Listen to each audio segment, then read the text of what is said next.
আমাদের সংস্কৃতি, আমাদের সংস্কার সর্বদা থাকবে আমাদের সাথে। ভারতের মহান গ্রন্থ আর কাব্যের সম্পূর্ণ সংকলন। সাবস্ক্রাইব করুন তিলক।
जय श्री राम। दाड़ाओ सारथी। जय श्री राम।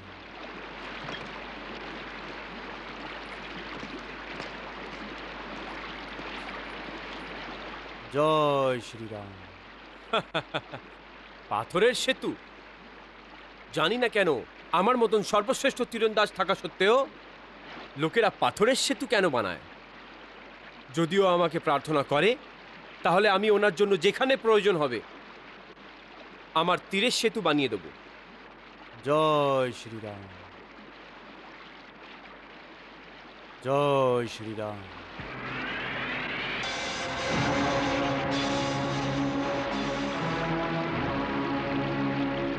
जय श्री राम। পাথরের সেতু। এ মানুষ, তুমি হাসছো কেন? হাসছি পাথরের তৈরি এই সেতুকে দেখে। কিন্তু হে বাদর, তুমি কে? আর এই পুরনো সেতুর কাছে কি করছো? আমি একজন রাম ভক্ত, সেই জন্য ওনার নামের এই জাপ করছিলাম। কিন্তু আমি এটা বুঝতে পারিনি যে পাথরের সেতু দেখে তুমি হাসছো কেন? প্রভু শ্রীরামও তো বানিয়েছিল এই ধরনের সেতু সমুদ্রের ওপর। এই জন্য তো আমি হাসছি। শ্রীরামের মতন শ্রেষ্ঠ তীরন্দাজকে পাথর দিয়ে না, নিজের তীর দিয়ে সেতু বানানো উচিত ছিল। শ্রীরাম একজন শ্রেষ্ঠ তীরন্দাজ ছিলেন। হ্যাঁ, আমার প্রভু সর্বশ্রেষ্ঠ তীরন্দাজ ছিলেন। ওনার মতন তীরন্দাজ আজ পর্যন্ত না হয়েছে আর না কখনো হবে। হে বানর, তুমি আমার অপমান করছো,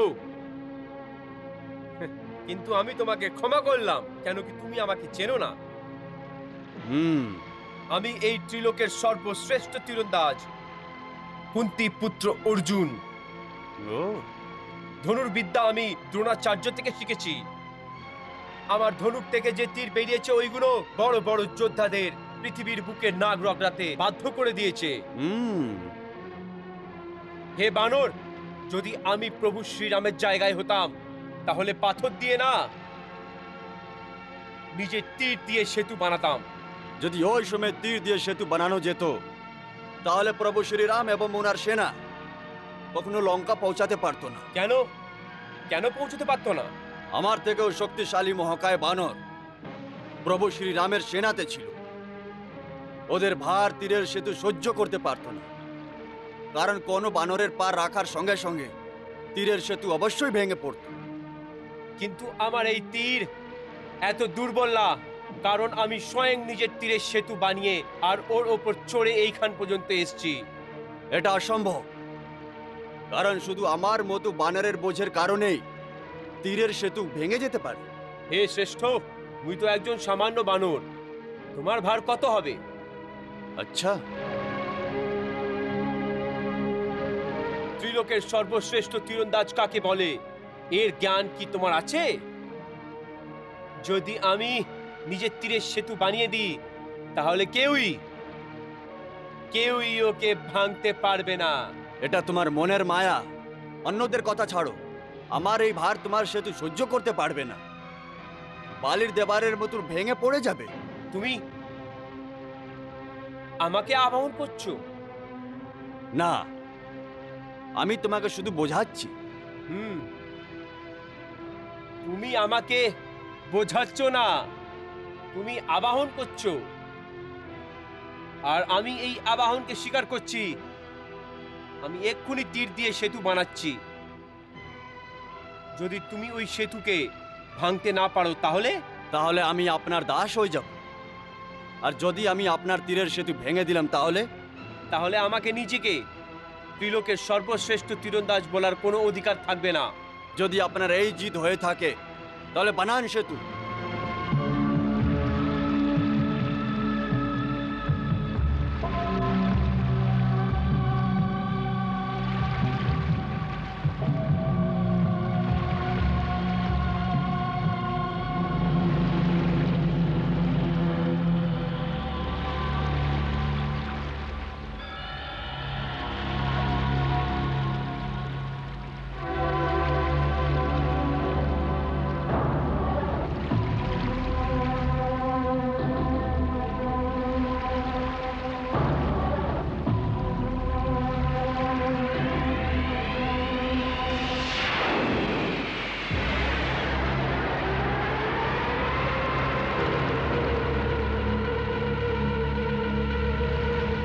হে বৃদ্ধ শ্রেষ্ঠ, আমি নিজের তীরের সেতু বানিয়ে দিয়েছি, এখন এটাকে ভেঙে দেখাও, আর তা না হলে আমার দাস হওয়ার জন্য প্রস্তুত হয়ে যাও।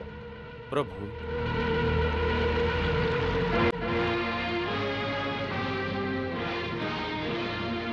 জয় শ্রীরাম।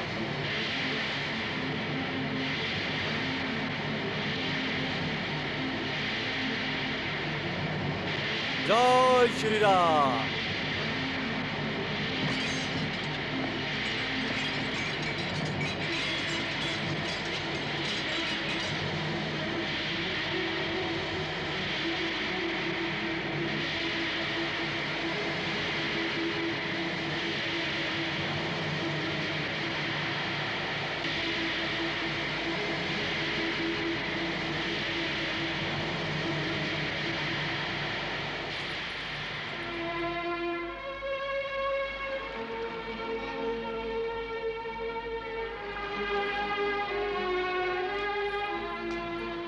হে কুন্তি পুত্র, তুমি কি এখনো নিজেকে সর্বশ্রেষ্ঠ তীরন্দাজ বলে মনে করো? না শ্রেষ্ঠ, আমি সর্বশ্রেষ্ঠ না।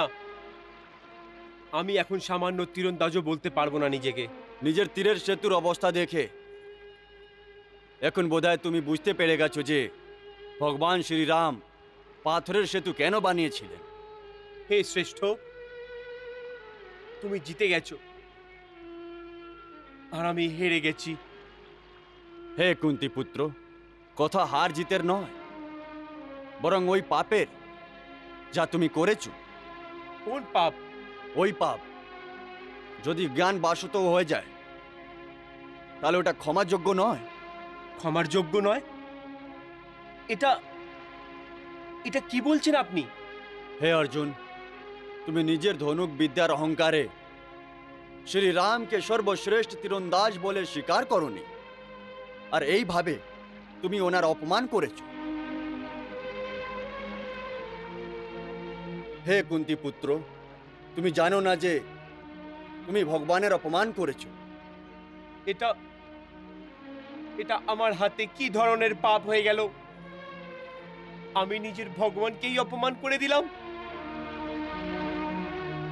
আমার জেদ এবং আমার অহংকার আমার মুখ বন্ধ করে দিয়েছে। আমার জীবনই নষ্ট হয়ে গেছে। আর এটা শুধু এই ধনুর বিদ্যার কারণে হয়েছে।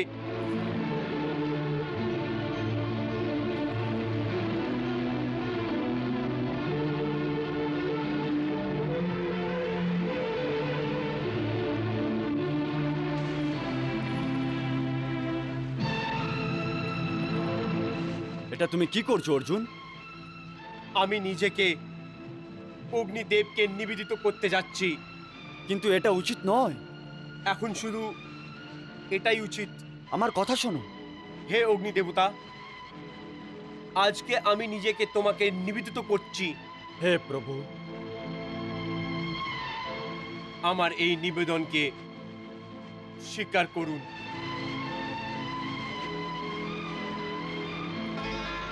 দাঁড়াও অর্জুন। কেশব, তুমি এইখানে? হ্যাঁ অর্জুন, বন্ধু যখন সংকটে হয় তখন অন্য বন্ধুকে ওকে বাঁচাবার জন্য আসতেই হয়। না বাসুদেব, আমাকে বাঁচানোর চেষ্টা করবেন না। আমি নিজের জীবন শেষ করতে যাচ্ছি। না পার্থ, মধুসূদন, আমার অহংকার হয়ে গেছিল যে আমি এই ত্রিলোকের সর্বশ্রেষ্ঠ তীরন্দাজ। আজকে আমার অহংকারকে এই শ্রেষ্ঠ পুরুষ নষ্ট করে দিয়েছে। অহংকার নষ্ট হয়ে গেছে, সেই জন্য তুমি আত্মহত্যা করতে চাইছো? এর অর্থ এই হলো যে তুমি নিজের অহংকার ছাড়া বাঁচতে চাও না। অহংকারে নষ্ট হওয়া তো ভালো সংকেত। অহংকার মানুষকে এমন মানিয়ে দেয় যে ও বাস্তবিকতায় হয় না। অহংকারের মার খাওয়া যোদ্ধা নিজের ক্ষমতার এবং যোগ্যতার ভুল অনুমান লাগায়, আর সেই জন্যই যুদ্ধে পরাজিত হয়ে যায়। মধুসূদন, এই শ্রেষ্ঠ পুরুষের হাতেই আমার অহংকার নষ্ট হয়েছে। এটা তো ভালোই হয়েছে, কিন্তু এই অহংকারে আমি যে পাপ করেছি ওটা তো নষ্ট হতে পারবে না। না, কেন কি আমার পাপ আমার যোগ্য নয়? পার্থ, তুমি কোন পাপের কথা বলছো? আমি নিজের ধনুবিদ্যার অহংকারে প্রভু শ্রীরামকেও নিজের থেকে তুচ্ছ মনে করেছি, যখন উনি ত্রিলোকের সর্বশ্রেষ্ঠ তীরন্দাজ। ভগবানের অপমানের পাপের বোঝকে নিয়ে আমি বাঁচতে চাই না। সেই জন্য যেই ধনুর্বিদ্যার কারণে আমার এই অহংকার হয়েছিল, ওর ধারায় জ্বালানো অগ্নিতে নিজের ধনুর্বিদ্যা, এই ধনুক এবং নিজেকে ভস্ম করতে যাচ্ছি। হে অর্জুন, মানুষ পুণ্য অথবা পাপ করতে পারে, কিন্তু পুণ্যের ফল এবং পাপের শাস্তি কি হওয়া উচিত ও স্বয়ং এটা নির্ণয় নিতে পারবে না। নিজের পাপের শাস্তি স্বয়ং নিজেকে দিয়ে তুমি অজ্ঞান বশতে ঈশ্বরের নিয়তির রাস্তায় বাধা সৃষ্টি করতে যাচ্ছিলে। পাপীদের জন্য আমি নরক বানিয়েছি, মানুষের স্বয়ং নিজের নরক বানাবার অধিকার নেই।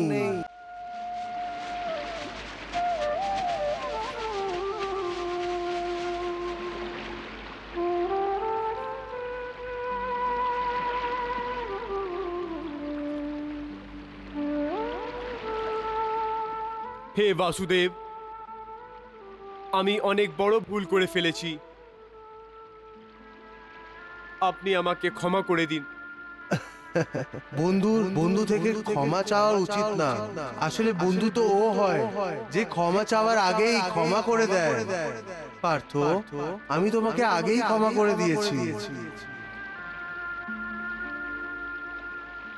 হে বানর শ্রেষ্ঠ, তুমি আমার অহংকারকে ভেঙে আর আমাকে পাপের দিকে সংকেত দিয়ে আমার ওপর উপকার করেছেন, আমি তোমাকে ধন্যবাদ জানাচ্ছি। হে বানর শ্রেষ্ঠ, তুমি কি তোমার পরিচয় দেবে না? পার্থ, যাকে তুমি বানর শ্রেষ্ঠ বলছো ও কেউ অন্য না, ও পবন পুত্র হনুমান।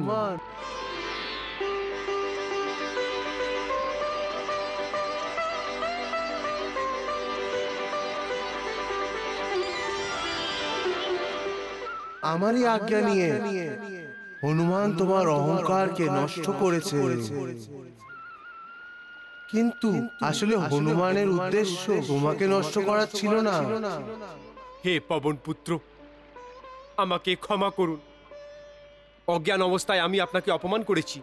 অজ্ঞান বাসতে যে ভুল হয় তার জন্য ক্ষমা কিসের? হে অর্জুন, এই কথা সর্বদা মনে রেখো।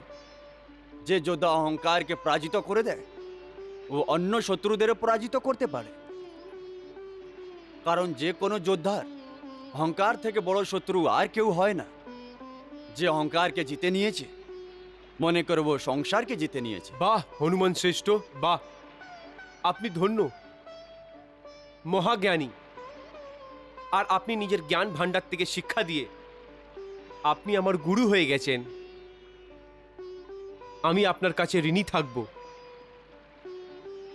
আপনার আশীর্বাদ সর্বদা যেন আমার সাথে থাকে, এটাই আমার হার্দিক ইচ্ছে।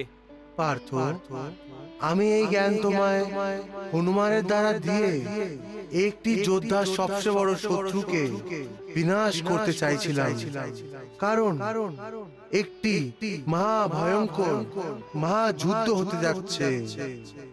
ধর্ম এবং অধর্মের বিনাশের এই বিচার থেকেই বড় বড় যোদ্ধাদের মনোবল ভেঙে যেতে পারে। কুরুক্ষেত্রতে যে হতে যাচ্ছে এই মহাযুদ্ধ একটি এমন ধর্ম এবং ইতিহাসের রচনা করবে যা মানবতার প্রত্যেক যুগে সত্যের পথ দেখাতে থাকবে। কিন্তু এই যুদ্ধের কারণ কি হবে? এই যুদ্ধের কারণ এই সময় বলে দেওয়া উচিত হবে না, কিন্তু আমি তোমাকে এইটুকু অবশ্যই বলতে পারি যে যুদ্ধ ভূমিতে শুধু তুমি কেন্দ্রবিন্দু হবে, আর এই যুদ্ধে লক্ষ্য তুমিই হবে। অর্জুন, এই যুদ্ধ তোমাকে প্রত্যেক অবস্থায় জিতেই হবে। নিশ্চয়ই।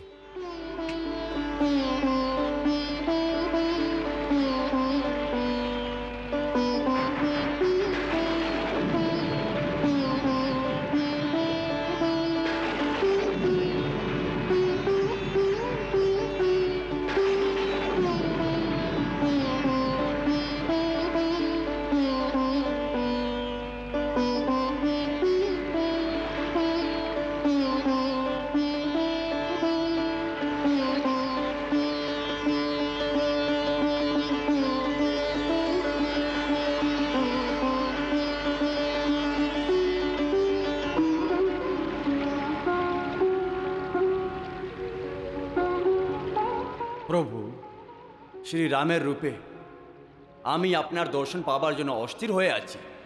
আমার রোম রোম নিজের স্বামীর দর্শন পাওয়ার লোভে অপেক্ষা করছে, চোখ ছানাবার হয়ে গেছে। দয়া করুন প্রভু, দয়া করুন, নিজের ভক্তের উপরে দয়া করুন। প্রভু, আমার জন্য কি আজ্ঞা? হনুমান, আমি চাই যে তুমি দ্বারিকা আসো আর আমার রাজমহলের বাটিকায় থাকো।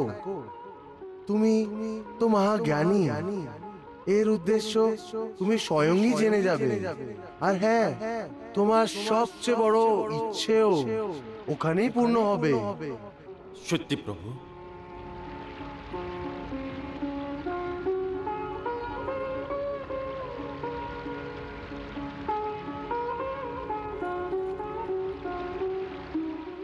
আপনি তো সমস্ত মোহমায়া প্রভাব থেকে মুক্ত, তা সত্ত্বেও আজকে আপনার মুখে ভাবনার জোয়ার দেখা যাচ্ছে কেন? আপনাকে কিছুটা চিন্তিত দেখাচ্ছে প্রভু। দেবী, এই সময় আমার মুখ এমন দর্পণ হয়ে গেছে যা হনুমানের ব্যাকুলতাকে দেখাচ্ছে। আমার মুখের ওপরে হনুমানের ব্যাকুলতার ছায়া দেখা যাচ্ছে। ও আমার দর্শনের জন্য অস্থির হয়ে যাচ্ছে। সেই জন্যই কি আপনি ওনাকে বাটিকাতে প্রতীক্ষা করতে বলেছেন?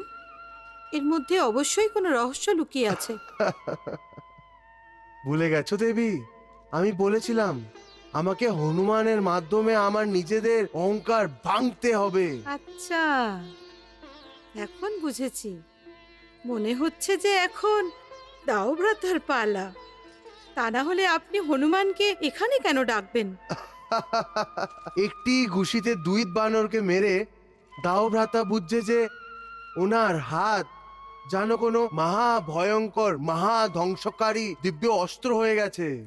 হ্যাঁ, হনুমানকে বাটিকা পর্যন্ত পৌঁছাতে তো দাও, তারপর বুঝতে পারা যাবে যে বলবান কাকে বলে আর বলবান হওয়ার দম্ভ কি হয়।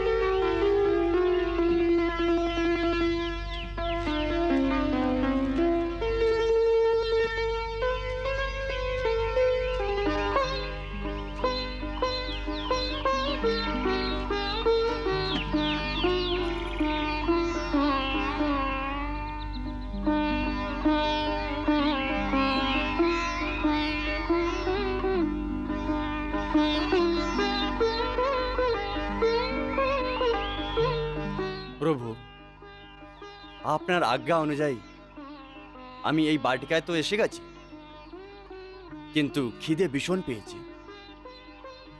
আপনি যদি আজ্ঞা দিন তাহলে কিছু ফল ফুল খেয়ে নেব কি? জয় শ্রীরাম।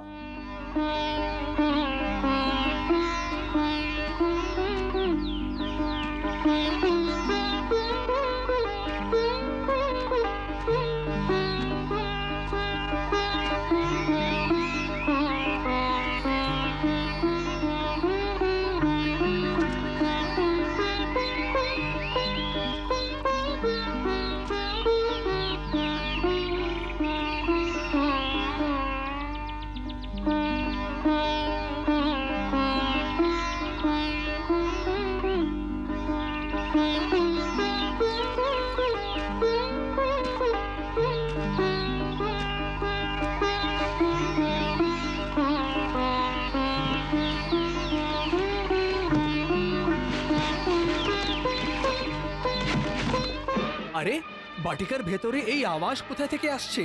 চলো চলো চলো গিয়ে দেখি। হ্যাঁ চলো চলো দেখি চলো। দেখি হ্যাঁ চলো চলো চলো। আরে আরে কে আরে কে এটা কে আরে কে এটা এটা কে? আরে এই বানর এখানে কি করে ঢুকে এসেছে? এটা দ্বারিকার রাজবাটিকা। চলো যাও এখান থেকে। আরে ভাই, আমি কিছু ফল খেতে এসেছি, কিছুক্ষণ বিশ্রাম করব। আমাকে এখান থেকে যেতে বাধ্য করো না। সৈনিকো, একে ধরে বাইরে ফেলে দাও।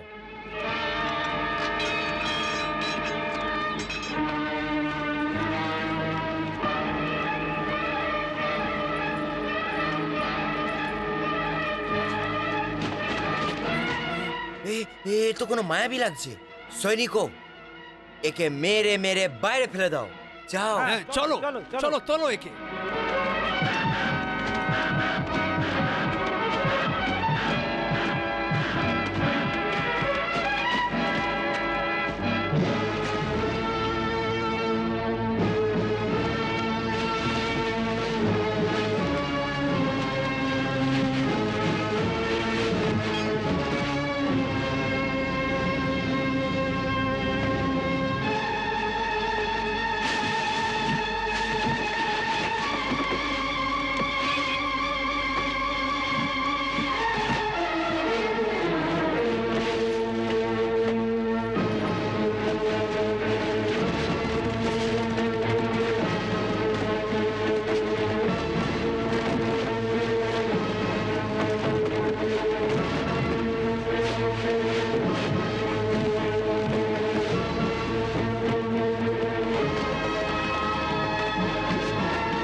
আমারও খেতে দিচ্ছে না।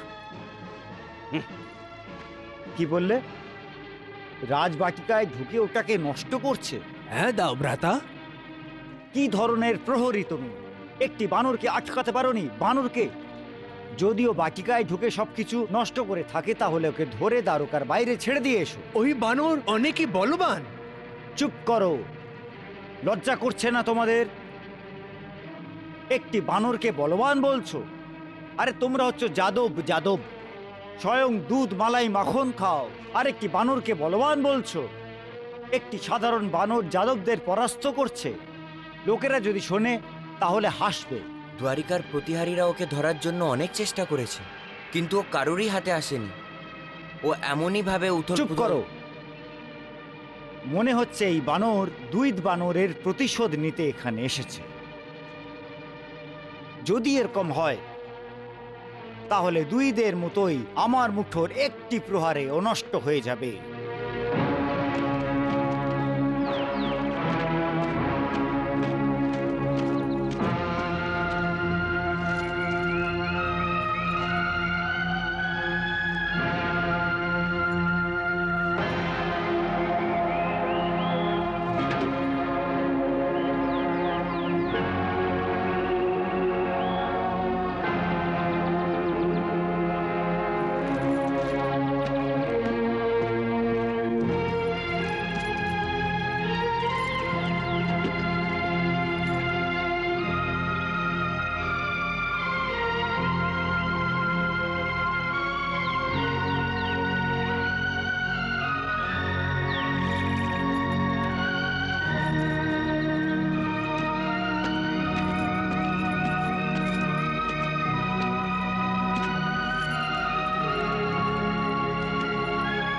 মনে হয় ওই বানর পালিয়ে গেছে।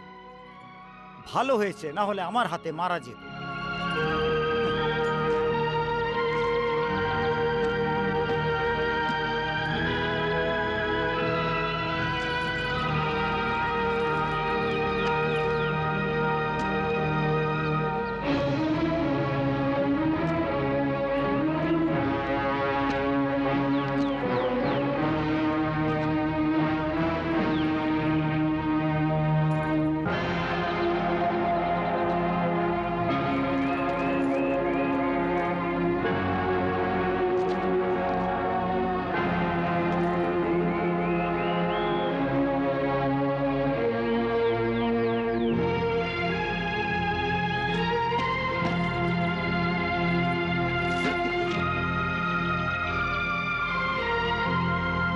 এ তো বৃদ্ধ বানর।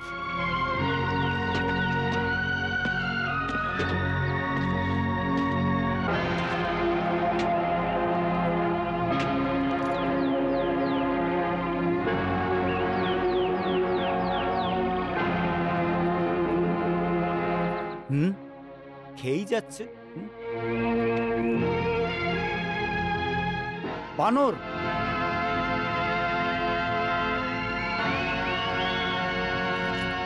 বানর, আমি তোমার সঙ্গে কথা বলছি। তুমি আমার কথার উত্তর দিচ্ছ না, শুধু খেয়েই যাচ্ছ। তুমি বোবা। আমি শুনতে পাচ্ছি আর দেখতেও পাচ্ছি, কিন্তু তুমি দেখতে পাচ্ছ না যে আমি ভোজন করছি। তোমার মধ্যে এইটুকু শিষ্টাচার নেই যে যখন কেউ ভোজন করে তখন ওকে আরাম করে খেতে দেওয়া উচিত।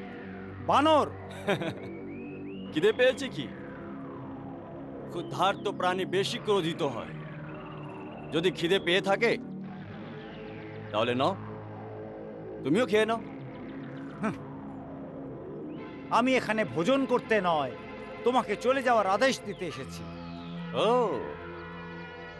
এই বাটিকার তুমি যে দুর্দশা করেছো ওর জন্য তোমাকে অবশ্যই শাস্তি দিতাম, কিন্তু তুমি বৃদ্ধ, সেই জন্য আমি তোমাকে ক্ষমা করছি। যাও, চলে যাও এখান থেকে। ও, আমাকে আদেশ দিচ্ছে যে মানুষটি, সে কে? আমি বলরাম হচ্ছি, বলরাম। বলরাম? হ্যাঁ। কে বলরাম? এই ত্রিলোকে শুধু একটিই রাম, আমার প্রভু শ্রীরাম। তাহলে এই বলরাম কোথায় থেকে এসে গেল? তোমার শুধু নাম বলরাম, দেখো দেখো কত ক্রোধ হচ্ছে তোমার। বলরাম পুরুষ কখনো এত গরম হয় না, আর নাই এত ক্রোধিত হয়। এইসব তো বলহীন হবার চিহ্ন। বলহীন?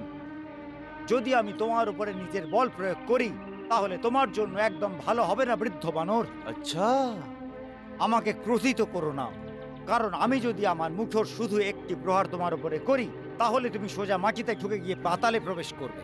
রাম রাম, মনে হচ্ছে যে আজকাল এই রোগ সবার লেগে গেছে, মহামারীর মতো ছড়িয়ে পড়েছে। যাকে দেখো সে এই রোগেই ব্যথিত। তুমি নিজেকে বলরাম বলছো, কিন্তু আমার তো মনে হচ্ছে যে তুমিও এই রোগেরই রোগী। রোগী? আর আমি? কোন রোগের কথা বলছো তুমি? ওই অহংকারের রোগ। পিঁপড়ের পা যখন বেরোয় তখনও মনে করে যে সমস্ত জায়গায় ওরই রাজত্ব হয়ে গেছে। হে বৃদ্ধ বানর, তুমি আবার উপহাস করছো। এখন আমি তোমাকে ছাড়বো না। যুদ্ধের জন্য তৈরি হয়ে যাও। ওঠাও নিজের গদা। জয় শ্রীরাম।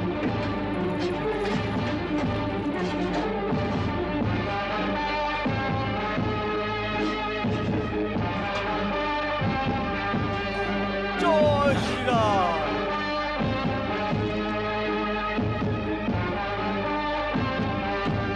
জয় শ্রীরাম।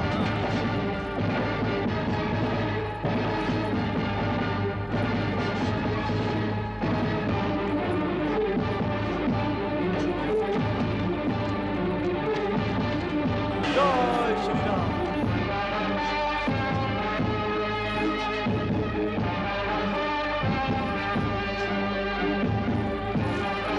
জয় শ্রীরাম।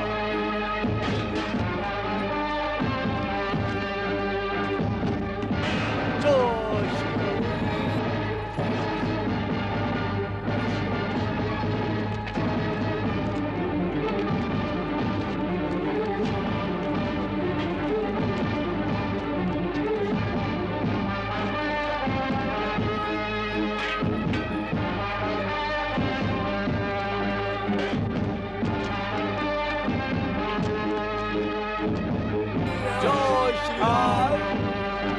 জয় শ্রীরাম।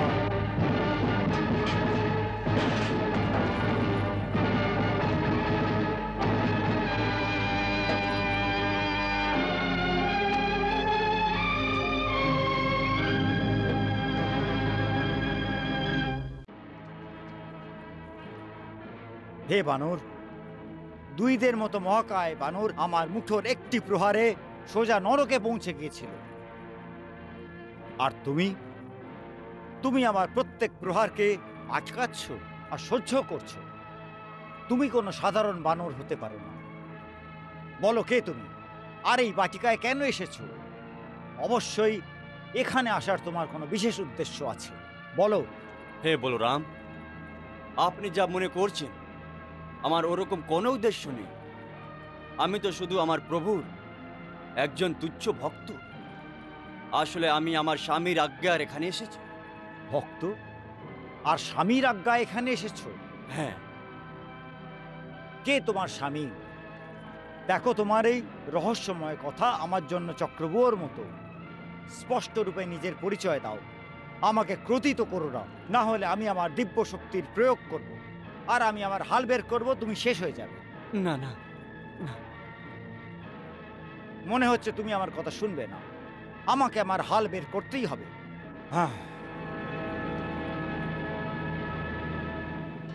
বাঁচান প্রভু, বাঁচান, তাড়াতাড়ি করুন। আমি তো আপনার আজ্ঞা নিয়েই এই লীলা করেছি। শেষ নাগ ভগবানের ক্রোধ বেরিয়ে যাচ্ছে। এনার ক্রোধ এবং শক্তির আগে আমার কোনো অস্তিত্ব নেই। ইনি তো ত্রিলোকই নষ্ট করে দিতে পারেন। দয়া করে প্রভু আমার রক্ষা করুন, প্রভু আমার রক্ষা করুন। দাঁড়াও দাও ভ্রাতা। কানহা, তুমি হঠাৎ এখানে?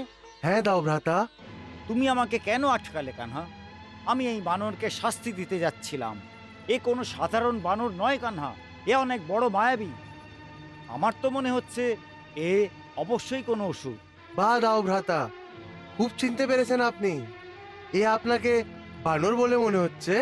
বানর? আরে কানা, আমি সম্পূর্ণ শক্তি লাগিয়ে দিয়েছিলাম, কিন্তু এর কিছুই হয়নি। যদি এ কোনো সাধারণ জীব হতো তাহলে আমার প্রহারে পাতালে পৌঁছে যেত। এখন আমি আমার হালকে আবাহন করতে যাচ্ছিলাম কানহা। দাও ভ্রাতা, যাকে আপনি মায়াবী অসুর বলে মনে করছেন, ও কেউ আর নয়, ও পবনপুত্র হনুমান। কি? পবনপুত্র হনুমান? প্রণাম বলরাম ভ্রাতা।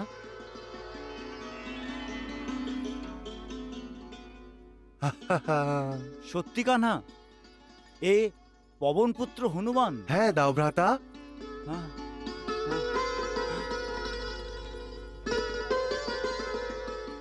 প্রণাম হনুমান। প্রণাম বলরাম। সেই জন্যই তো আমি ভাবছিলাম, আমার প্রহারকে সহ্য করার ক্ষমতা সে কোনো সাধারণ মানব হতে পারে না, অবশ্যই কোনো মহান ব্যক্তি হবে। বলরাম ভ্রাতা, এটা বলে আমাকে লজ্জিত করছেন কেন? আরে আপনি তো শেষ নাগের অবতার, যার উপরে ত্রিলোক টিকে আছে। যদি আপনি একটু জোরেও শ্বাস নিন তাহলে ত্রিলোক দুলতে থাকে। আপনার শক্তির আগে আমি তো কিছুই না। আপনার একটি প্রহার সহ্য করারও শক্তি নেই আমার মধ্যে। ওটা তো আমি শ্রীরামের নাম নিয়ে নিয়ে আমি প্রহারকে আটকাচ্ছিলাম। এটা আমার প্রভু শ্রীরামেরই শক্তি ছিল যে আপনার প্রত্যেক প্রহার থেকে আমাকে রক্ষা করছিল। কিন্তু আপনি আমার সঙ্গে ঝগড়া কেন করছিলেন? আমি তো আপনার কোনো ক্ষতি করিনি। আমি তো সেবক ধর্ম পালন করছিলাম, যা স্বামী আমাকে বলেছেন তাই আমি করেছি। ও, তাহলে কানহা, এই সব কিছু তোমার আজ্ঞাতেই হচ্ছিল, কিন্তু কেন? দাও ভ্রাতা, যখন আপনি পন্ড্রেকের সাথে একলা যুদ্ধ করতে যাচ্ছিলেন তখন থেকে আমি আপনার ব্যবহারের জন্য চিন্তিত ছিলাম।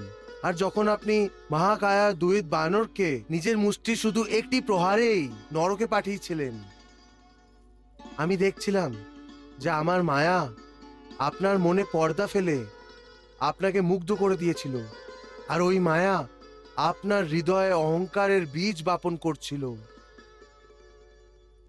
দাও ভ্রাতা, আপনি আমার ভ্রাতাশ্রী, সেই জন্য আমি মায়ার এই জাল থেকে আপনাকে মুক্ত করতে চাইছিলাম। আমি বুঝতে পারছি কানহা, হনুমানের সঙ্গে যুদ্ধ করার সময় আমি এই মায়ের আভাস পেয়ে গিয়েছিলাম, কিন্তু কানহা, এর জন্য স্বয়ং হনুমান কষ্ট করলেন। এটা ঠিক হয়নি। বলরাম, এটা কি বলছেন আপনি? আমি নিজের স্বামীর সেবা করার সুযোগ পেয়ে গেলাম, কিন্তু নিজের উপরে অত্যাচার করে আমাকে ডম্বী এবং অহংকারী হওয়ার নাটক করতে হলো। যদি সেই সময় অজ্ঞানবশত যদি আমি কোনো ভুল করে থাকি, আপনার অপমান করে থাকি, তাহলে আমায় ক্ষমা করে দিন। না না হনুমান, এটা কি বলছেন আপনি? ক্ষমা তো আমার চাওয়া উচিত। অজ্ঞানবশত আপনাকে কত কি বলেছি, এই অপমানের জন্য আমাকে ক্ষমা করে দিন। ভক্তদের মান অপমানের চিন্তা কখনই হয় না। নিজের দাস থেকে ক্ষমা চাওয়া উচিত নয়। আমি তো আপনার তিনজনেরই দাস। এটা তো আমার সৌভাগ্য যে ত্রেতা যুগের পরে আজকে আমি প্রথমবার আপনাদের তিনজনকেই আজকে একসাথে আমার সম্মুখে দেখছি।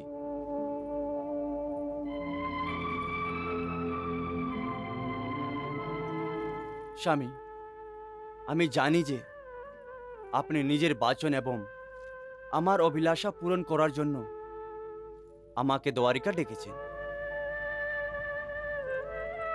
প্রভু, এই সময় আপনারা তিনজনই এখানে আছেন। আমার প্রার্থনা আছে যে আপনারা তিনজনেই আমাকে ত্রেতা যুগের নিজেদের অবতারী রূপে দর্শন দিয়ে আমাকে অনুগ্রহিত করুন। আমার স্বামী শ্রীরাম, আমার মা সীতা এবং লক্ষ্মণ যদি তিনজনেরই একসাথে দর্শন করে নিই, তাহলে আমার জীবন সফল হয়ে যাবে। আমি ধন্য হয়ে যাব প্রভু, ধন্য হয়ে যাব। প্রভু, আমাকে ওই রূপেই দর্শন দিন।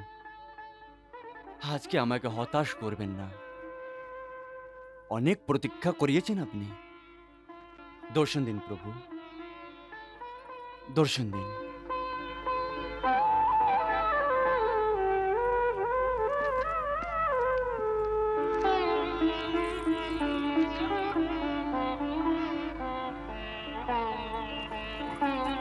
তথাস্তু।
दर्शन पाकर आपका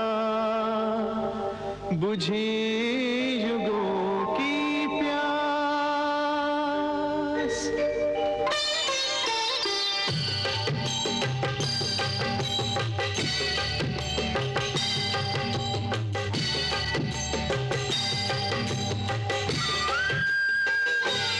दर्शन राम रूप में दीने पैया लागू है हरि।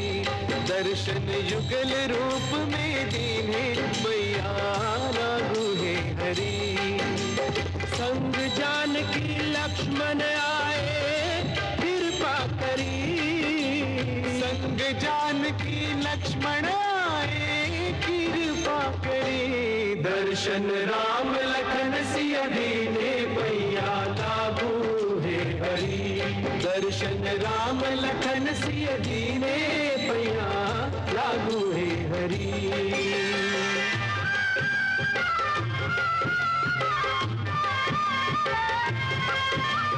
राम लक्ष्मण जानकी जय बोलो हनुमान की। भगवन तुम्हारे भक्त न माही। मैं सुर नर मुनि में को नाही। भगवन सारे देवन माही। भक्त परायण तुम सा नाही। सिद्ध कर दिया तुमने हमरी प्रीत करी। सिद्ध कर दिया तुमने भक्त की भक्ति करी। दर्शन राम रूप में दीने पैया लागू है हरि। दर्शन युगल रूप में दीने पैया लागू है हरि। राम रूप में श्याम समाए। लक्ष्मण बलदाऊ बन आए। श्याम रूप में राम समाए। बलदाऊ लक्ष्मण बन आए। लक्ष्मी रूप रुक्मणी सीता मैया हमारी। लक्ष्मी रूप रुक्मिणी सीता मैया हमारी। दर्शन राम लखन सिया दीने पैया लागू है हरि। दर्शन राम लखन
এই শ্রীকৃষ্ণ, এই পর্যন্ত আমি আপনাদের ভগবান শ্রীকৃষ্ণের ভিন্ন ভিন্ন লীলা দেখিয়েছি। এখন আমরা শ্রীকৃষ্ণের জীবনের সেই আসল মোড়ে এসে গেছি, যেখান থেকে আমরা ওনার জীবনের সবচেয়ে গুরুত্বপূর্ণ লীলার দিকে আমরা এগিয়ে যাব, যেখানে অর্জুনকে একটি যুদ্ধভূমির মাঝখানে দাঁড়িয়ে গীতার উপদেশ দেবেন। समोहम सर्वभूतेषु ना मे द्वेषवस्ति ना प्रिय ये भजन्तु तु मा भक्त्या मयते तेषु चात्यहम। হে অর্জুন, সর্বভূততে আমার সমভাব আছে, না আমার কারোর সাথে দ্বেষ আছে আর নাই কাউকে বেশি ভালোবাসি, কিন্তু যে আমাকে ভক্তি এবং প্রেম দিয়ে ভজন করে ও আমার মধ্যে আর আমি ওর মধ্যে নিবাস করি। জীবনের এই মোড়ের মাথায় শ্রীকৃষ্ণের এই রূপ গুরুর রূপ হয়ে যায়, বলতে পারেন পরম গুরুর রূপ, যে নিজের সখা এবং নিজের শিষ্য অর্জুনের মাধ্যমে সমস্ত মানব জাতিকে একটি জীবন দর্শন বোঝাচ্ছেন। জীবন দর্শনের গভীর রহস্যের কথা বলছেন। হে অর্জুন, যদি কেউ অপকর্মীও মন প্রাণ দিয়ে আমার ভজন করে, তাহলে ওকে সাধারণ বলে মনে করবে না, কারণ ও অর্থাৎ নিশ্চয়ই হবে আমার ভক্তির প্রভাবে এই ধরনের মানব খুব শীঘ্রই ধর্মাত্মা হয়ে যায় আর ও শাশ্বত শান্তি প্রাপ্তি করে নেয়। সেই জন্য হে অর্জুন, আমার ভক্তের কখনো বিনাশ হয় না। সেই জন্য সংস্কৃতের একটি শ্লোকে বলা হয়েছে, কৃষ্ণম মন্দে জগৎগুরুম। এই জগৎগুরুর রূপ ওনার জীবনের এবং ওনার অবতারী জীবনের সীমাবদ্ধতা জগৎগুরু শ্রীকৃষ্ণ। কিন্তু উনি শুধু জগৎগুরুই না, আরো অনেক কিছু। ওনার অনেক রূপ, অনেক সুন্দর, অনেকই সুদর্শন, একজন প্রেমীর রূপ।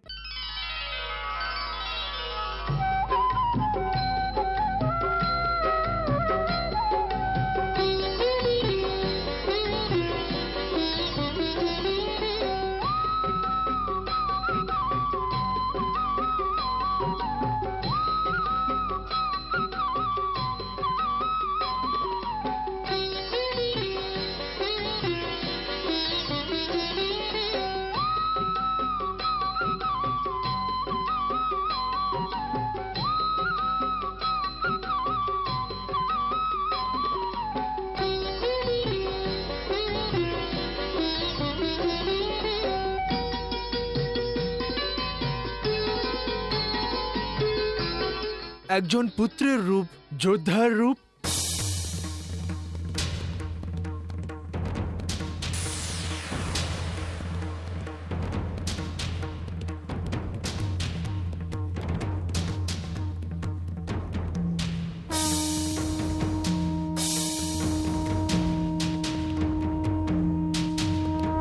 কয়েক ধরনের রূপ আছে। আসলে ভগবান শ্রীকৃষ্ণের জীবন একাঙ্গী নয়, সর্বাঙ্গী আছে। প্রত্যেক ধরনের রং, প্রত্যেক ধরনের রস আছে, ওনার জীবন লীলায় বীর রস থেকে প্রেম রস পর্যন্ত, করুণ রস থেকে মধুর রস পর্যন্ত ওনার জীবনে সমস্ত রসের মিশ্রণ আছে। এইভাবেও বলতে পারেন যে ওই পরম সম্বেদনশীল জীবনে শুধু রসই রস আছে। শাস্ত্র বলে রসো वैसा। शेष महेश गणेश दिनेश सुरेश हु जाहि निरंतर ध्यावे, जाहे अनादि अनंत अखंड अभेद अछेद्य सुवेद बतावे। नारद से सुख व्यास रटे पचिहारे तोहु पुनि पार न पावे, ताहे अहीर की छोहरिया छछिया भर छाछ पे नाच नचावे, ताहे अहीर की छोहरिया छछिया भर छाछ पे नाच नचावे। ওনার বহুবর্ণ জীবন একটি সম্পূর্ণ জীবন, যেখানে জীবনের সমস্তই রস আছে। উনি পূর্ণ অবতার ছিলেন। এইভাবেই বলতে পারেন যে উনি পূর্ণ পুরুষ ছিলেন। উনি সংসারের সুখ এবং ভোগ থেকে পালানোর শিক্ষা আমাদের দেয়নি, সন্ন্যাসী হয়ে জঙ্গলে ঘুরে বেড়ানোর শিক্ষা দেয়নি, বরং এটা বলেছেন যে সংসারের সমস্ত সুখ, সমস্ত ভোগ মানুষের জন্যেই তৈরি করা হয়েছে, কারণ জীবনের উদ্দেশ্য আনন্দ পাওয়া, সুখ পাওয়া। শুধু উনি এটাই শিখিয়েছেন যে সমস্ত সুখের ভোগ করো, কিন্তু একজন মিথ্যে ভোগের মতন নয়, বরং একজন অধিকার মুক্ত যোগীর মতন ওনার ভোগ করো। ওনার নিজের জীবন জাঁকজমকপূর্ণ ছিল, খুব তথাৎবাদ ছিল, অনেক বড় রাজকীয় মহিমা ছিল। তা সত্ত্বেও ওনাকে যোগেশ্বর কৃষ্ণ বলা হয়। সেই জন্য এটা প্রয়োজন যে এই কথার শেষ তালার সিঁড়িতে পা রাখার আগে ওনার এখন পর্যন্ত জীবনের উপরে আর একবার চোখ খুলে দেখা যায়। ওনার সমস্ত জীবনের একটি বার্ডস আই ভিউ স্বাদ আমাদের নেওয়া উচিত। ওনার সম্পূর্ণ বৃহম্গন দৃশ্যের ওভারভিউ করা হোক, কারণ ওই সমস্ত দৃশ্যকে একসাথে দেখেই আমরা বুঝতে পারব যে নিজের এত বড় অবতারী জীবনে মাঝে মাঝে উনি কোনটি রূপ ধারণ করেছিলেন আর কি ধরনের ভাব দেখিয়েছেন। উদাহরণ দিয়ে বলছি, যখন বন্ধুত্বর ভাব দেখাতে এসেছেন তখন সুদামার সাথে বন্ধুত্বর একটি এমন উদাহরণ প্রস্তুত করলেন যা যুগ যুগ ধরে মানব জাতিকে বন্ধুত্বর আদর্শ শেখাতে থাকবে। देखी सुदामा की दीन दशा, करुणा करके करुणा निधि रोए। देख सुदामा की दीन दशा, करुणा करके करुणा निधि रोए। पानी परात को हाथ छुयो नहीं, नैनन के जल सो पग धोए। पानी परात को हाथ छुयो नहीं, नैनन के जल सो पग धोए। ওনার হৃদয় একজন গরিব বন্ধুর জন্য এত ব্যাকুল ছিল, এত দুঃখী ছিল যে উনি নিজের বন্ধুর দুঃখ দেখে স্বয়ং কাঁদতে আরম্ভ করে দিতেন। ওই কৃষ্ণ অধর্মীদের, অত্যাচারীদের জন্য একটি পাথরের মতন, একটি পাহাড়ের মতন শক্ত ছিলেন।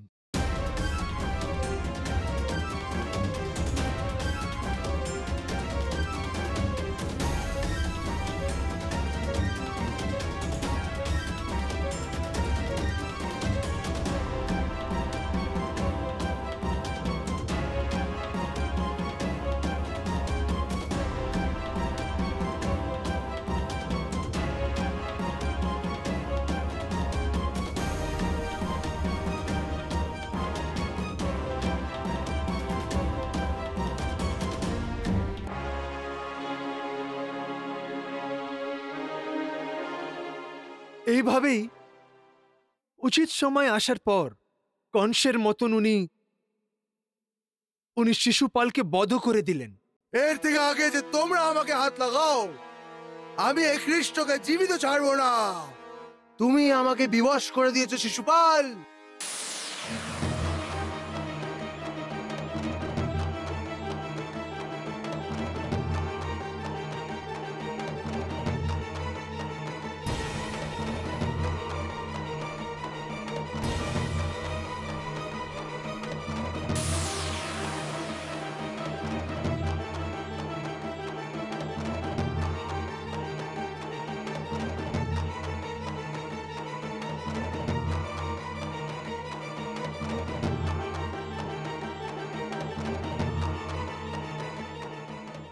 যখন ত্রেতা যুগে শ্রীকৃষ্ণ ভগবান শ্রী রামের রূপে অবতার নেন, তখন ওই অবতারে উনি কোনো চমৎকার দেখাননি, কিন্তু ওর বদলে দ্বাপর যুগে যখন শ্রীকৃষ্ণের রূপে অবতার নিলেন, তখন প্রভু এত চমৎকার দেখিয়েছেন যে ভক্তেরা গদগদ হয়ে গেছে। এমনকি জন্মের আগেই চমৎকার দেখানো আরম্ভ করে দিয়েছিলেন। সর্বপ্রথমে গর্ভে আসার আগেই মাকে নিজের চতুর্ভুজ রূপের দর্শন করিয়ে বলেছেন যে, হে মা, আপনার পুত্র রূপে আমার প্রকট হওয়ার এখন সময় এসে গেছে।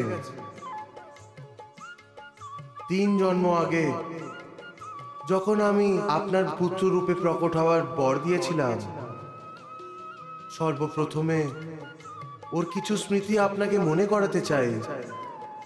তারপর যখন নিজের দিব্য গোলক ধাম ছেড়ে মায়ের গর্ভে কৃষ্ণ আসেন, তখন সমস্ত দেবতা কারাগৃহে ওনার স্তুতি গান করতে আসেন। কৃষ্ণ গোবিন্দ হরে মুরারে, হে নাথ নারায়ণ বাসুদেবা। শ্রী কৃষ্ণ গোবিন্দ হরে মুরারে, হে নাথ নারায়ণ বাসুদেবা। पितु मात स्वामी सखा हमारे, पितु मात स्वामी सखा हमारे, हे नाथ नारायण वासुदेवा। এই কথার আরম্ভ ওইখান থেকে হয় যখন মহারাজ সূর্য সেনের পুত্র কুমার বাসুদেবের সাথে মথুরার রাজকুমার কংসের বোন দেবকীর বিয়ে সম্পূর্ণ হয়। मोरी मन भावन के संग फिरन लागी, हरे हरे फिरन लागी बावरिया। मुख लजाई हमें उमंग, फिरन लागी, हरे हरे फिरन लागी बावरिया। मोरी मन भावन के संग।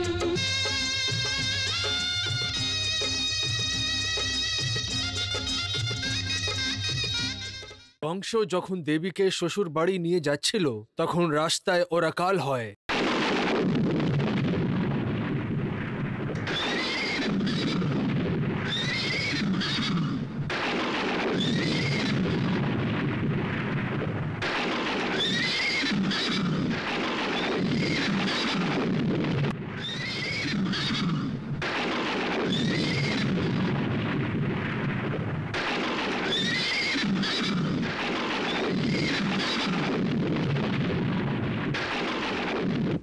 হে মূর্খ কংস, হে মূর্খ কংস, কে আমাকে এইভাবে সম্বোধন করছে? কে তুমি যার নিজের প্রাণের মোহ নেই? আমার সম্মুখে এসো। হে পরম মূর্খ কংস, এইটা ক্রোধ করার সময় না, বরং ক্রোধ প্রকট করার সময়। তুই তোর ভাগ্যে নিজের হাতে আগুন লাগাতে যাচ্ছিস। হে মূর্খ, যাকে তুই এত আনন্দিত হয়ে রথে বসিয়ে নিয়ে যাচ্ছিস, ওই দেবকীর অষ্টম গর্ভের সন্তান তোকে বধ করে ফেলবে।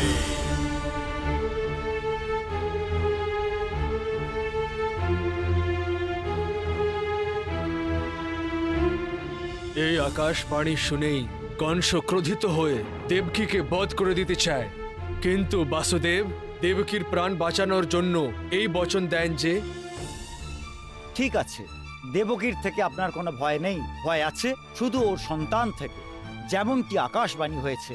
তাহলে আমি আপনাকে কথা দিচ্ছি, দেবকীকে ছেড়ে দিন।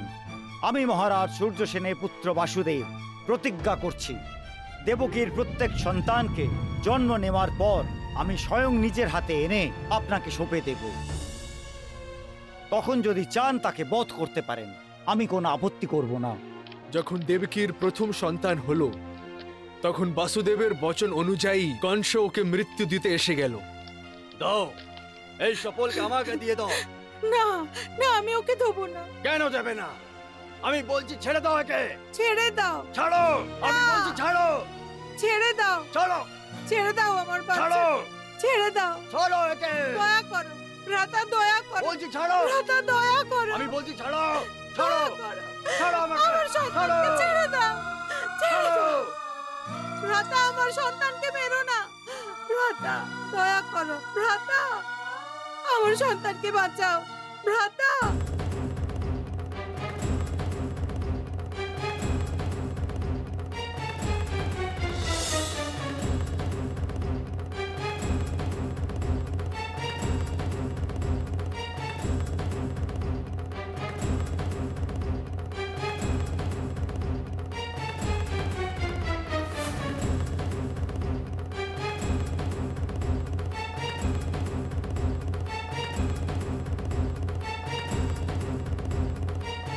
প্রভু,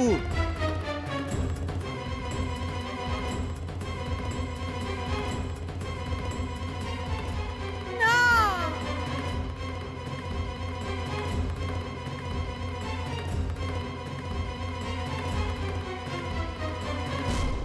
যখন কংসের পিতা মহারাজ উগ্রসেন এই ব্যাপারে ক্রোধিত হয়ে যায় তখন কংস নিজের পিতাকে বন্দী বানিয়ে অন্ধকূপে ঠেলে ফেলে দেয়।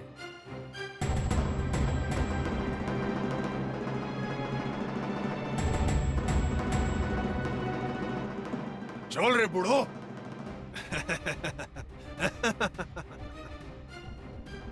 এইবার তোর বাকি জীবন এই অন্ধকূপেই ব্যতীত হবে। এটাই তোর রাজমহল। এই দেওয়ালের পাথর এখন তোমার সেবক। এখানে থেকে মাথা ফাটাও অথবা কাউকে শাস্তি দেওয়ার আজ্ঞা দাও।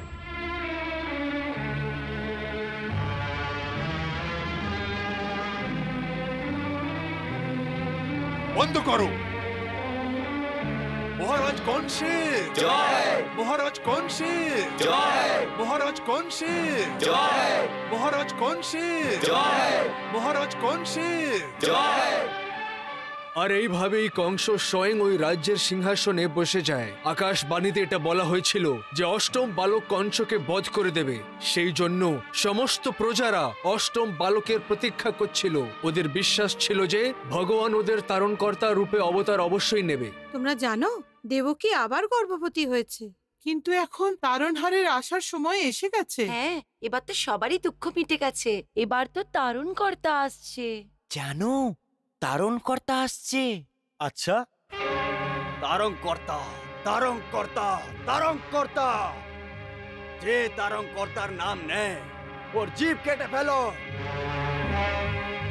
যাকেই তোমরা শিষ্যের পুজো করতে দেখে ওর মস্তক কেটে দাও।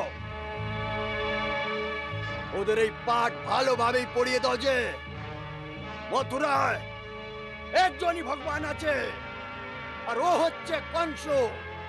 কংস, কংস, আর শুধু কংস।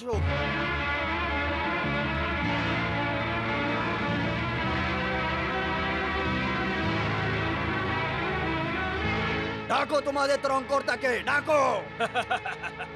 যখন অষ্টম বালকের জন্ম নেওয়ার সময় নিকট এসে গেল তখন কংসের অত্যাচার আরো বেশি বেড়ে গেল। আরো মারো।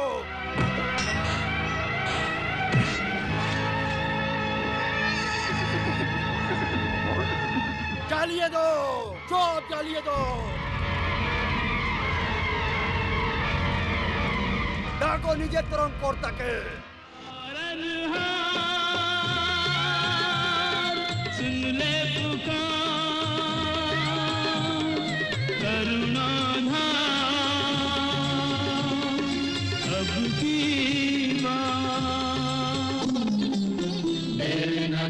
प्रभु देर न कर। भी जा अब देर न कर, रेणुक भंजन देर न कर, संकट मोचन देर न कर, संकट मोचन देर न कर। दीन दुखी दलितों के सहारे आजा, हे शरणागत के रखवारे आजा, एक स्वर में हर प्राण पुकारे आजा, आजा तारनहार हमारे आजा, आजा प्रभु आजा, आजा प्रभु आजा।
শিশু রূপে প্রকট হওয়ার সাথে সাথেই চতুর্দিকে চমৎকার হওয়া আরম্ভ হয়ে গেল।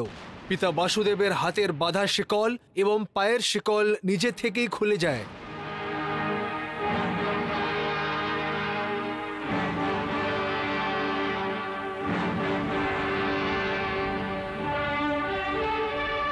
প্রহরীরা গম্ভীর নিদ্রায় ডুবে যায়।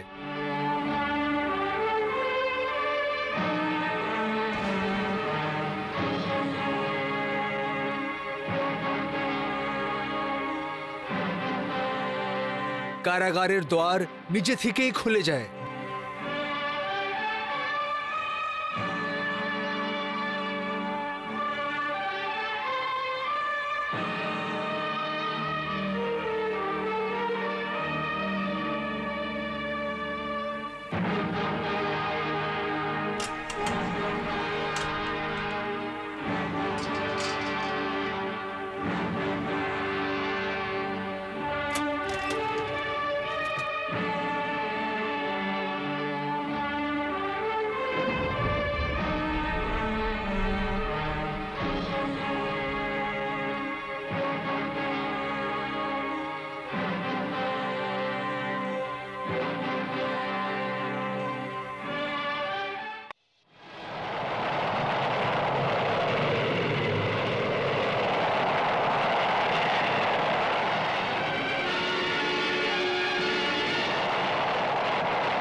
अपनी प्रिय संतान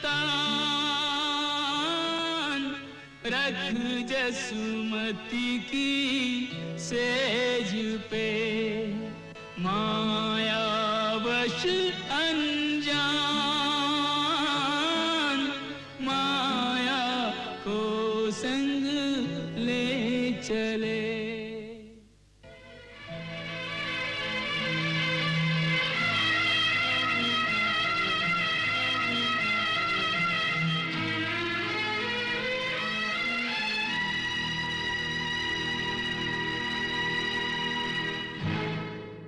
বালক কৃষ্ণকে ঘুমান্ত যশোদার বিছানায় ছেড়ে বাসুদেব যে কন্যাকে ওখান থেকে উঠিয়ে নিয়ে এসেছিল, ওকে যখন কংস মারা আরম্ভ করলো, তখন ওই কন্যা আকাশে শ্রী দুর্গার রূপ ধারণ করে বলল যে,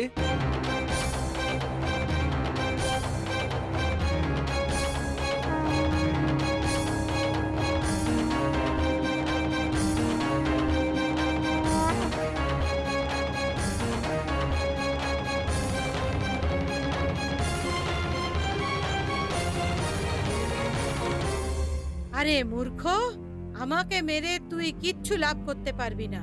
তোকে মারার জন্য তো অন্য কেউ আছে, আর সে এই পৃথিবীতে জন্মও নিয়ে নিয়েছে। সেই তোর সংহার করবে। আমাদের মতে ভগবান শ্রীকৃষ্ণের অবতারের সময়কে 4 ভাগে ভাগ করা যায়। প্রথম ভাগ হয় ছোটবেলার, যা গোকুলে অতিবাহিত হয়েছে। ওই কালে প্রভু যা লীলা করেছেন ওইসব বেশিরভাগ ভক্তদের খুশি করার জন্যই হয়েছে। ওই ভাগে ছোটবেলার সোজা সরল লীলা দেখানো হয়েছে। ওই লীলা যা বাচ্চা বৃদ্ধ প্রত্যেক প্রাণীদের মনকে মোহিত করে দেয়। ওই মধুর সুন্দর লীলা যা যুগ যুগ ধরে ভক্তদের এবং কবিদের পাগল করে রেখেছে। সুরদাস ওইসব লীলার বর্ণনা করার সময় ভীষণ আনন্দিত হয়ে যান। शोभित कर नवनीत लिए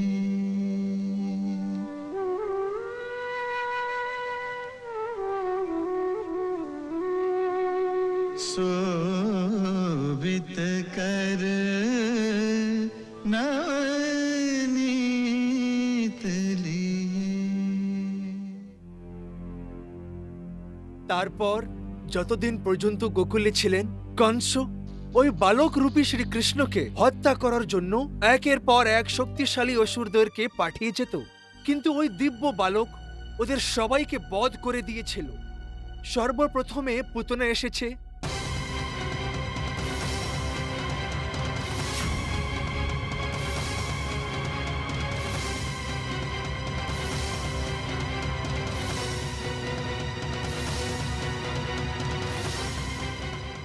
বাচ্চাকে নিয়ে গেল, আমার বাচ্চাকে নিয়ে চলে গেল, আমার বাচ্চাকে নিয়ে চলে গেল।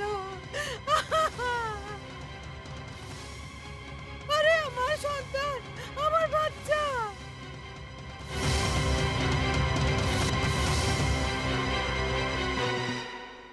তারপর শ্বশুর শ্রীকৃষ্ণকে গরুর গাড়ির নিচে মেরে ফেলার চেষ্টা করে।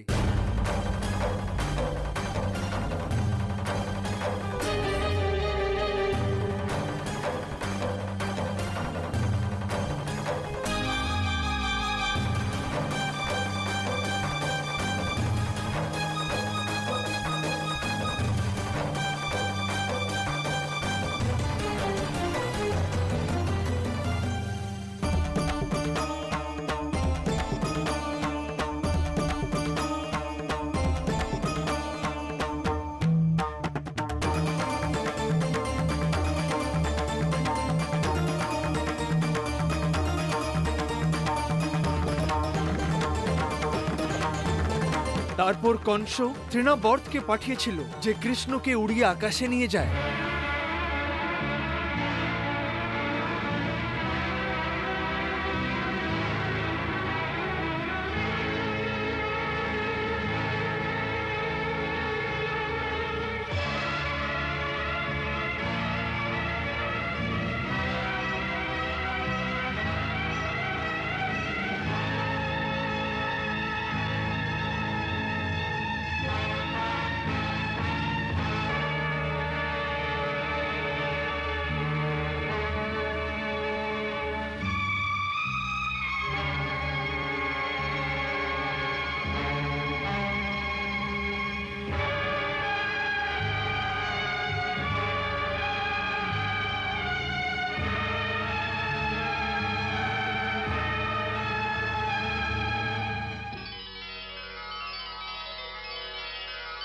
যখন হাঁটু দিয়ে চলা আরম্ভ করলেন, শ্রীকৃষ্ণ মায়ের মাখন চুরি করে পালিয়ে যেতেন।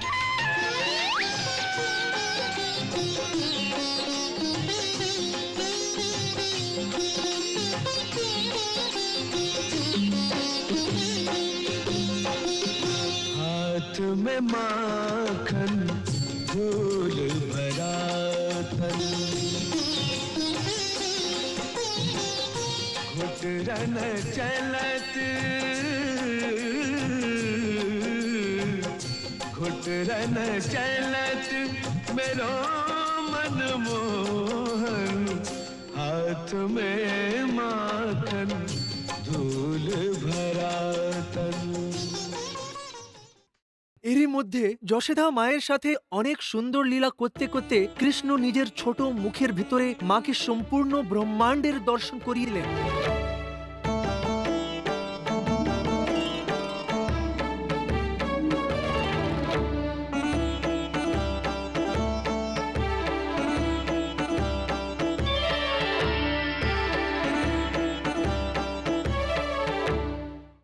তারপরে গোপীদের কলস ভেঙে মাখন চুরি করতে আরম্ভ করে দিলেন।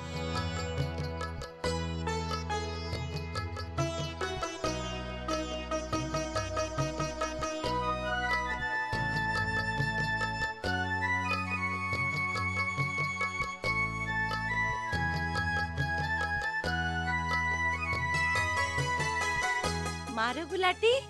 হায় হায়, ও মা! এইভাবেই কৃষ্ণ কালিয়া নাগের সাথে যমুনা নদীতে যুদ্ধ করে ওকে শাস্তি দেন। देखो कालिया के फन पर नाचत कन्हैया, ओ कालिया के फन पर नाचत कन्हैया। नाचत कन्हैया जगत को नचैया, जगत को नचैया, सारी सृष्टि को रचैया। देखो कालिया के फन पर नाचत कन्हैया। দেবরাজ ইন্দ্র যখন ক্রোধিত হয়ে সমস্ত গোকুলকে বর্ষার জালে ডুবিয়ে দেওয়ার চেষ্টা করেন, তখন শ্রীকৃষ্ণ গোবর্ধন পর্বতকে নিজের একটি আঙুলে উঠিয়ে নেন আর গোকুল নিবাসীদের রক্ষা করেন।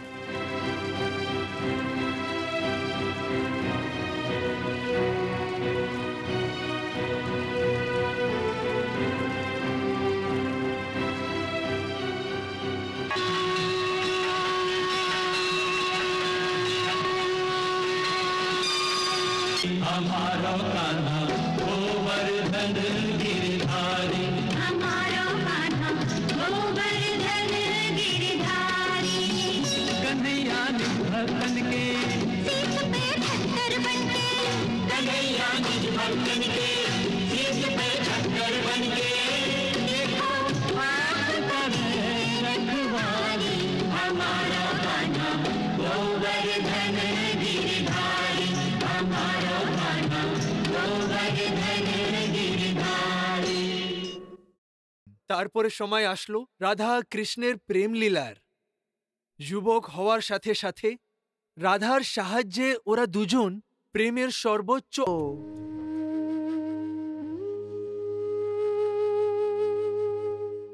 আমার চরণের চিহ্নকে?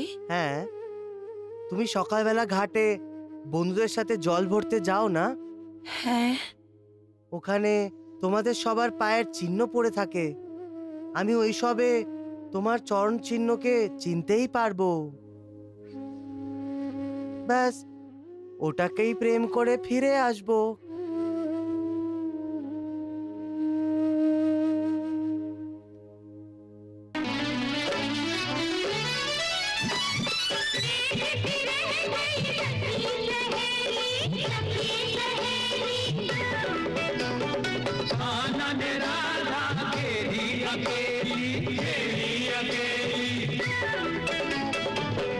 बोलो तुम पर का रंग डाले, राधे तुम पर का रंग डाले, तुम पहले ही रंग रंगीले।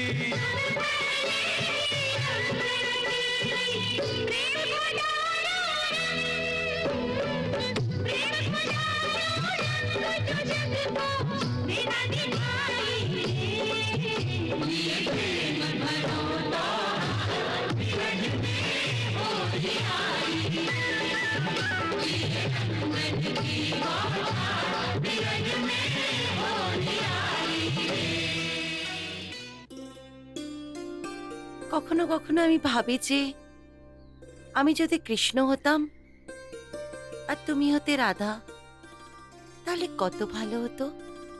তারপর কি হতো? তারপর তারপর আমি তোমার মতন হাসতাম আর তুমি আমার মতন অস্থির হতে। তাহলে কি তোমার ভালো লাগতো? হ্যাঁ, আমার খুব ভালো লাগতো। ভালো কথা। তাহলে আমি রাধা হয়ে যাচ্ছি আর তুমি কৃষ্ণ হয়ে যাও। আচ্ছা নাও, এবার তুমি রাধা হয়ে যাও।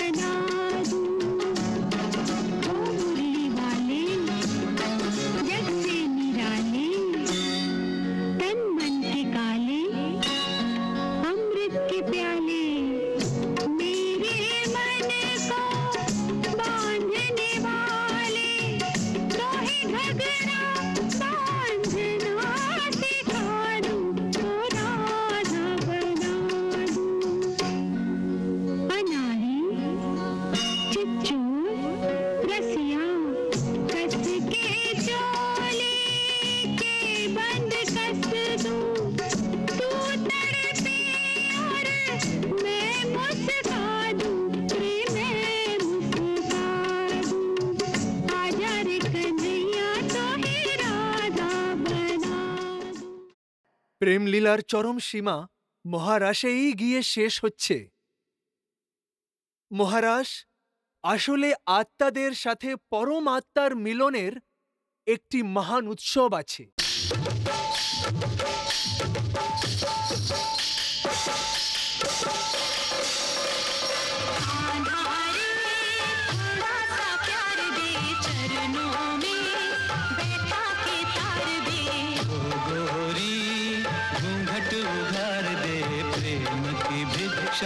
झोली में डाल दे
যেভাবে প্রত্যেক আত্মা ওর নিজের কল্পনা অনুযায়ী নিজের পরম আত্মা পেয়ে যায়, সেইভাবে এই মহারসে প্রত্যেক গোপী নিজের নিজের কল্পনার কৃষ্ণকে পেয়ে যায়।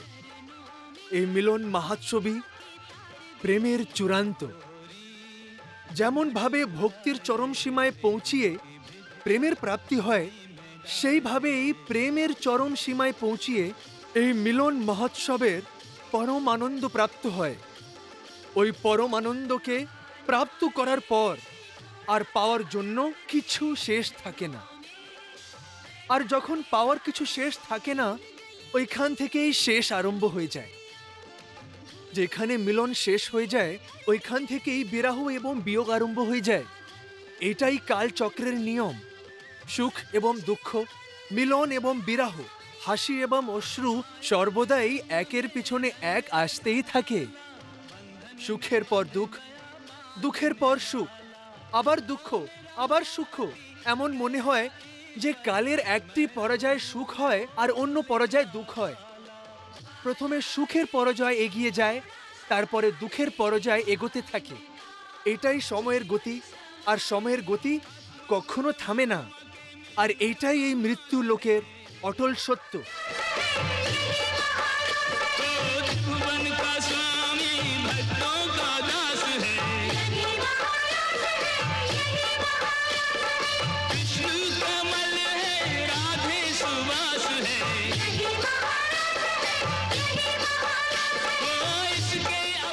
এই নিয়ম অনুযায়ী যখন মহারসে প্রেমীদের মিলন আনন্দদের চরম সীমায় পর্যন্ত পৌঁছে যায়, তখন ওইখান থেকেই ওদের বিচ্ছেদের সময়ও আরম্ভ হয়ে যায়। শেষ পর্যন্ত কৃষ্ণকে গোকুল ছেড়ে যেতে হলো। রাধা এবং কৃষ্ণের বিচ্ছেদের হওয়া আথা অনেক গম্ভীর ছিল।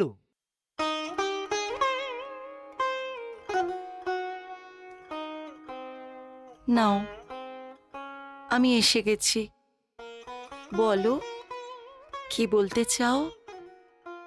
বলার তো কিছুই নেই, শুধু আপনার কাছ থেকে যাওয়ার আজ্ঞা নিতে এসেছি। আজ্ঞা নিতে এসছো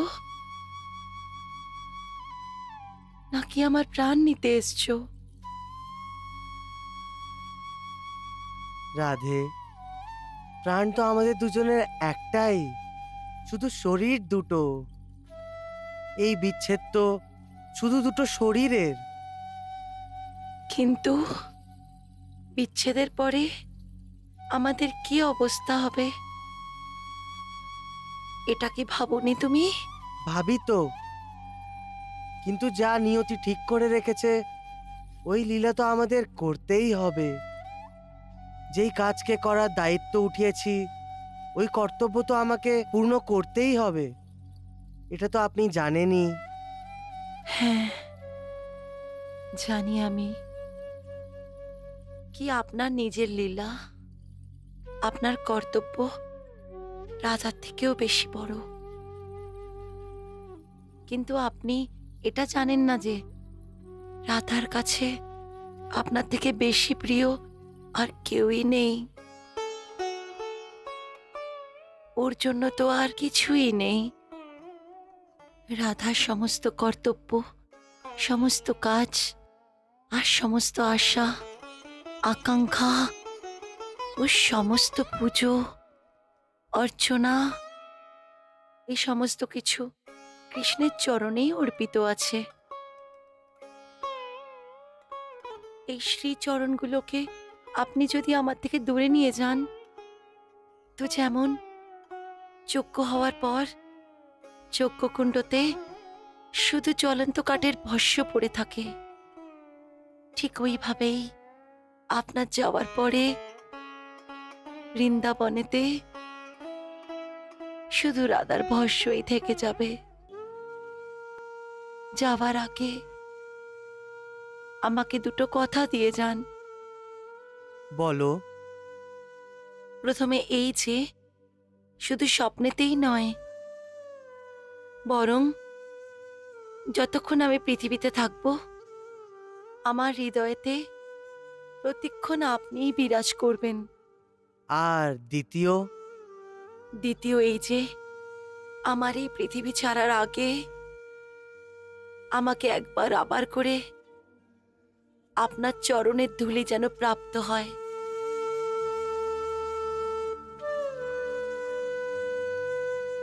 আমি বচন দিচ্ছি, কিন্তু একটি বচন আমি তোমার থেকেও চাইব। আজ্ঞা।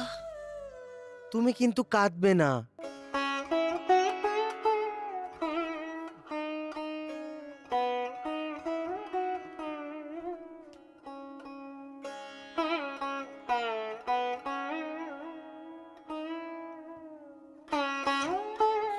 অনেক কঠিন কাজ।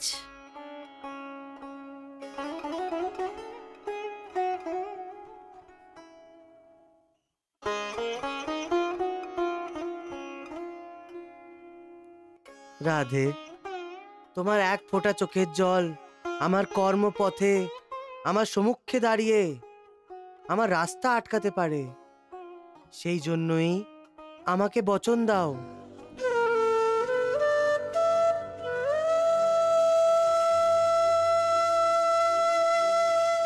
এখনই অশ্রু আর বেরোবে না, আমি কথা দিচ্ছি।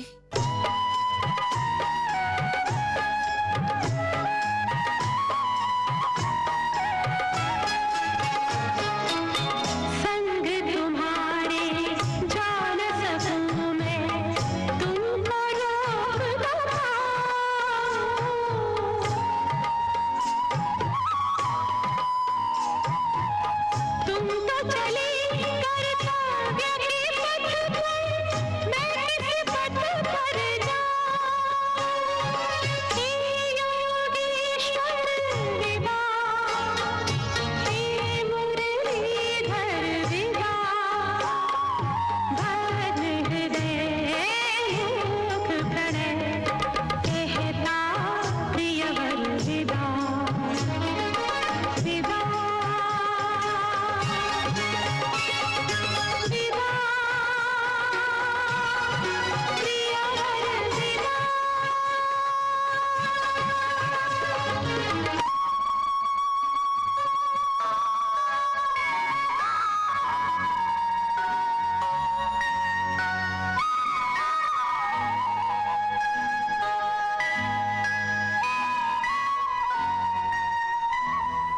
कृष्णा